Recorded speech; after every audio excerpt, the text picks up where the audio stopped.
Drama serial मन मस्त मलंग का आने वाला एपिसोड बहुत ही ज़्यादा इंटरेस्टिंग होने वाला है। आने वाली किस्त में आप लोग देखेंगे कि कबीर जो है ना रिया को कहता है कि आप अगर मुझसे मोहब्बत करती हो तो आपको मेरी खातिर अपने घर वालों को छोड़ना होगा और मुझसे शादी करनी होगी। लेकिन रिया जो है ये बात नहीं मानती और वो कहती है कि मैं भागकर आपसे शादी नहीं कर सकती क्योंकि मेरी भी इज़्ज़त है और हमारे घर वालों की भी कुछ इज़्ज़त है।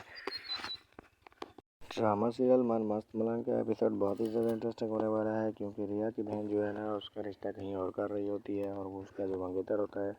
और वो गुस्से से पागल हो जाता है और कहता है कि मैं शादी करूँगा तो बस रिया से करूँगा और किसी से नहीं करूँगा। और यहाँ पर रिया की बहन जो है जो तय कहती है कि तुम दानिश से जो है अपनी मोहब्बत का इज़हार करो और उसे कहो कि वो तुमसे जल्द से जल्द शादी करे। तो व्यूअर अगर आप हमारे चैनल पर नए हैं तो हमारे चैनल को जल्दी से सब्सक्राइब कर दें और बेल आइकन को प्रेस कर दें ताकि हमारी हर आने वाली वीडियो आप लोगों तक पहुंचती रहे।